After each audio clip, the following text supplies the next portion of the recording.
If I had to describe Image in one word, that word would be life-changing, and that has a hyphen in it, which I think technically makes that one word. I think I would go with infinite. Pugnacious. Original. I would say diverse. Freedom. Freedom. Freedom. Freedom. Freedom? Freedom!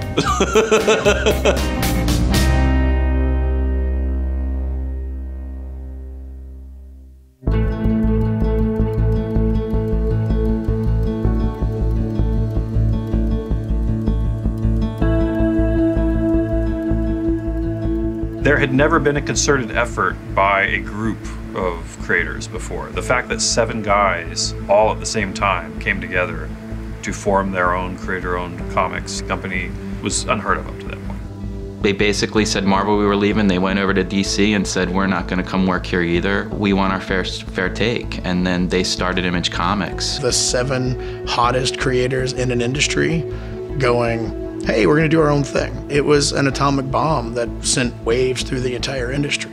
Marvel Entertainment fell 3 1/4 today, closing at 49 1/2. 8 artists are jumping ship for a competitor. Some investors did the same. Terry Stewart, the guy who was running Marvel at the time, had made a public statement saying that creators were interchangeable and didn't really matter. What we were saying was that creators do matter, and that creators need to be treated well. Those guys wanted to change the business, and they did, big time. Now, the rest of us who've come after have the opportunity to change the medium. I was kind of raised by Marvel and DC. I always talk about them that it felt like they were my divorced parents, you know, and I'd spend some time living at Mom's house, and then I'd jump over to Dad's house. I'd been under their roof for so many years, it was finally time to kind of leave and maybe go away to college. And Image Comics felt like going away to college.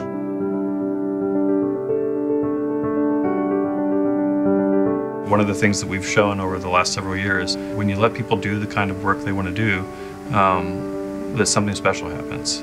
I know that when I sit down to write something and I know that the sky is the limit, my imagination just kind of explodes into all directions. You can make your comic books exactly how you want to make them and get them into the world. That puts the power in my hands, and in the end, that's where you want the power, in the creator's hands. If you decide tomorrow you want to kill your entire cast for some dramatic purpose, you absolutely can. No one can stop you or tell you otherwise or suggest that that's a terrible idea. I remember a creator who created a character over at DC being told by an editor, that character wouldn't do that. That doesn't happen here. And that's not ever going to happen here. I think at a lot of the bigger companies, you have editors who kind of dictate what the writers and artists are doing, and there's a lot of micromanagement of talent. Anytime I've ever asked Erik about anything, I was like, well, how do I, and he was like, it's your book. What do you want? Do you want ads in your book? If you don't, there's no ads in your book. You just say, oh, this is what I would like. And they say, it's your book, okay. We can do as much or as little as each individual wants. There's no one-size-fits-all approach to comics. We set Image Comics up to be the kind of company that we would want to work for. And Image Comics itself owns nothing.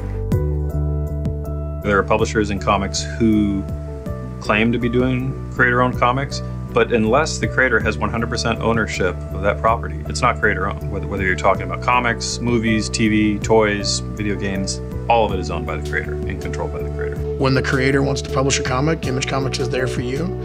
When that creation wants to go live in other media, Image Comics is like, hey, have a good time.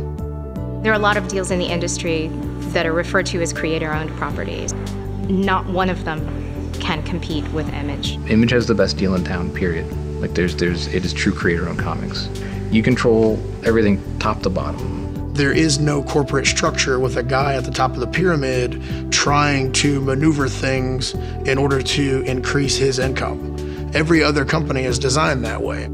You go to Marvel and you get your page rate, and you're always questioning, are you worth your page rate? And then when you go to Image, you learn you're gonna make a hell of a lot more money having a creator-owned project than you are working for a large corporation.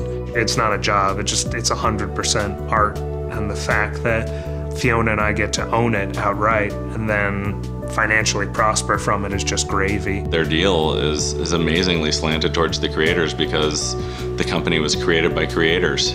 When you try to explain it to people, it doesn't compute. Like, it's not capitalism or something because all the money is going to the people who do the work.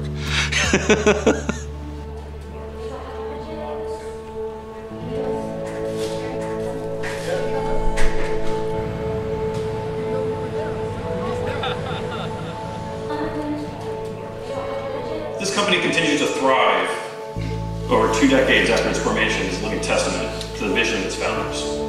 They created something truly special when they banded together some 22 years ago. But then, and for every year since, Image Comics has operated on one key principle. The creator owns 100% of their work.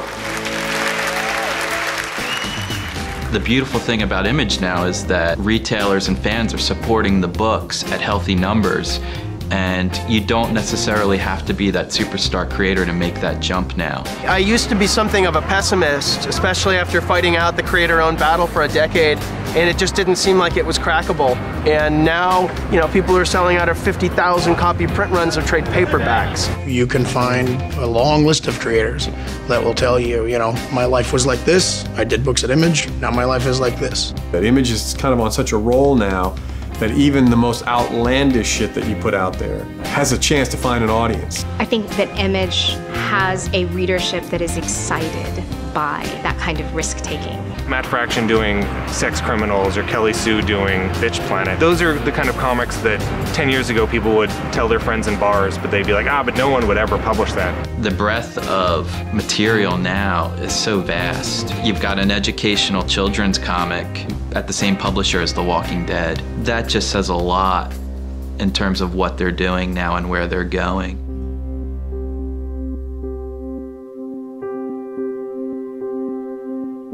As much as you may love Spider-Man and want to work on Spider-Man, Spider-Man will never be yours. You can play with the toys, you can't break the toys. We can make our own toys and tell our own stories and go off in wildly different directions, and we have.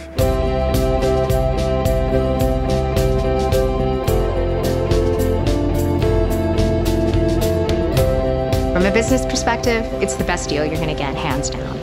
But from a creative perspective, you know, the sky's the limit. All of us, I think, are stepping off of an assembly line in some ways to try to do something that's more of a passion project or something we really care about. There is no rarefied air. Everybody can come here and everybody can succeed. What everybody at Image would like to see 5 or 10 years from now is Image being the #1 publisher of comics in the United States. The way you get there is you continue doing new ideas, supporting new creativity, and trying to put out the best books that we absolutely can. In an ideal world, we would just suck in all the talent and everybody would be doing their own books, and I think the world would be a better place for it. So really that's what I'm after.